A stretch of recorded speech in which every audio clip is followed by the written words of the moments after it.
वहीं पूरी दुनिया की नजर इस समय उत्तर प्रदेश में होने वाले अलौकिक, अविस्मरणीय, अलौकिक होने वाले महाकुंभ पर टिकी हुई है। यही नहीं, इस बार का महाकुंभ कई देखिए पलों का बहुत खास यहां पर यादगार लम्हा बनने वाला है। अगर हम महाकुंभ की बात करें तो महज 2 दिनों के बाद इसका शुरुआत हो जाएगा, लेकिन साधु संतों का वहां पर समागम और अद्भुत संसार जो संगम पर लगा है वो भी आपको दिखाएंगे।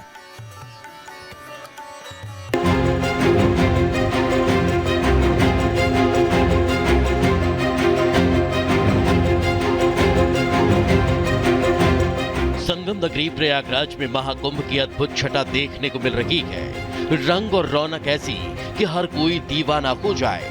अखाड़ों और संतों का आकर्षण ऐसा कि सब यहीं को होकर रह जाएं। और हो भी क्यों ना, 144 साल बाद लगने वाले मेले के सबसे बड़े और खास आकर्षणों में से एक बाबाओं का संसार जो आकार ले चुका है।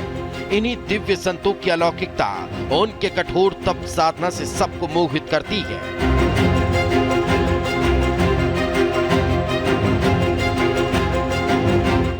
संगम पर नजर आ रही सनातन संस्कृति की अद्भुत झांकी में ऐसे ऐसे संत संगत करने पहुंचे हैं जिनके हठ योग की लीला ही निराली है।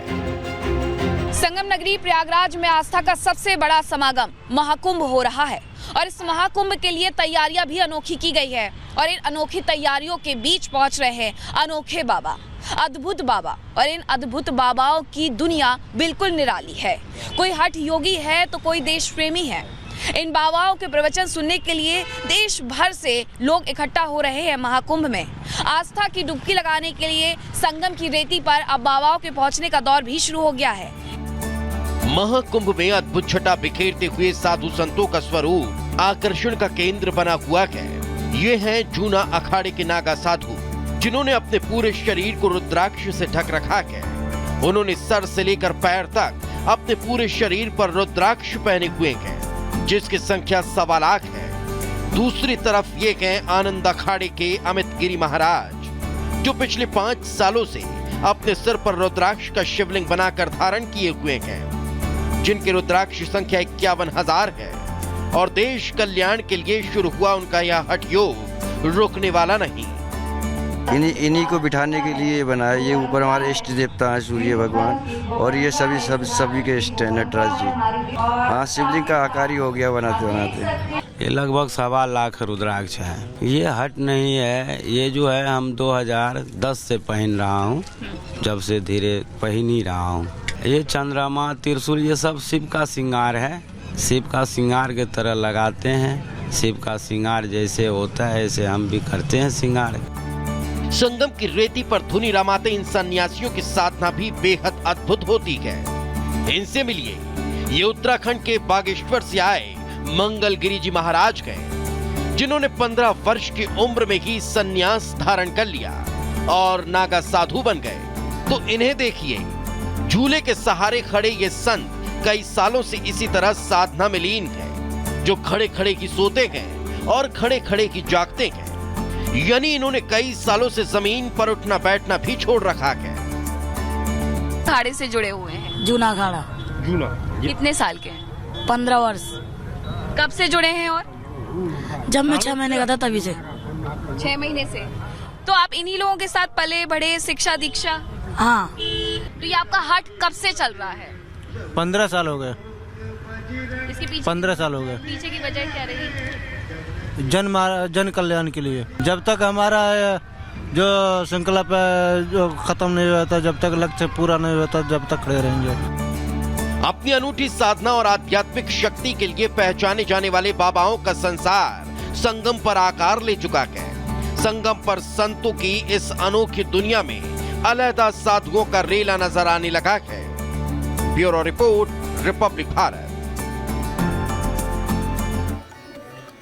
महाकुंभ की भव्यता की दुनिया भर में चर्चा हो रही है। 7 समंदर पार बैंकॉक में 13,000 फीट पर ऊपर आपको बता दें महाकुंभ का परचम लहराया गया है और ये सब कुछ कर दिखाया है प्रयागराज की रहने वाली अनामिका ने। कैसे, देखिए इस रिपोर्ट में। प्रयागराज की रहने वाली अनामिका ने आसमान की ऊंचाइयों से दुनिया भर को पवित्र, दिव्य और भव्य महाकुंभ का संदेश दिया। बैंकॉक में 13,000 फीट की ऊंचाई से स्काई डाइविंग करते हुए महाकुंभ का आधिकारिक ध्वज लहराया और दुनिया भर को महाकुंभ में आने का निमंत्रण दिया। साथ ही दिव्य कुंभ भव्य कुंभ का संदेश आकाश से दिया। संगम नगरी में ऋषि मुनियों, तपस्वियों और धर्माचार्यों की मौजूदगी से महाकुंभ की दिव्यता झलकने लगती है। अनामिका ने ऐसा प्रदर्शन कर अपनी संस्कृति के प्रति निष्ठा का परिचय दिया है। अनामिका भारत की सबसे कम उम्र की लाइसेंस सी स्काई डाइवर है। अनामिका का कहना है कि जब भी विश्व कल्याण के लिए कोई आयोजन होता है तब भारत के सभी प्राणी अपना सर्वश्रेष्ठ योगदान देते हैं और उन्हें गर्व है कि वो भारत की बेटी है। अनामिका ने महाकुंभ को मानव कल्याण के लिए विश्व का सबसे बड़ा आयोजन बताया। Bureau report, Republic Bharat. इस बार के महाकुंभ में होने वाली तैयारियां और वहां के इंतजाम को देखकर दुनिया इस समय हैरान है। कई सारी हाईटेक सुविधाओं से लैस इस बार का महाकुंभ जिस पर पूरी दुनिया की नजर है। लेकिन साधु संतों के रहने का इंतजाम वहां पर कैसा किया गया है, कैसी उनकी कुटिया होगी, क्या कुछ वहां पर तैयारियां हैं, आपको दिखाएंगे इस रिपोर्ट के जरिए। ये आपको बता दें कि क्योंकि महाकुंभ की तैयारियां जोरों पर हैं, ऐसे में मुख्यमंत्री योगी आदित्यनाथ का भी दौरा यहां पर लगातार लगा रहता है, लेकिन वो भी यहां पर उनके लिए भी तैयारी है। ये जो तस्वीरें मैं आपको दिखा रही हूं, मुख्यमंत्री योगी आदित्यनाथ के रुकने का इंतजाम इसी कॉटेज में रखा गया है। यहाँ स्पेशल हैंगर तकनीक से, आपको बता दें कि हैंगर तकनीक से बने हुए ये स्पेशल कॉटेजेस हैं। लगभग 72 कॉटेजेस ये बनाए गए हैं। अगर मैं हर तरफ आपको एक बार दिखाऊं, और ख़ास तौर पर हवन के लिए, पूजन के लिए, भोजन के लिए हर जगह अलग अलग पंडाल बनाए गए हैं। जो भक्त यहाँ पर आएंगे, जो योगी महात्मा यहाँ पर रहेंगे, उनके लिए अलग पंडाल है, भक्तों के लिए अलग पंडाल है।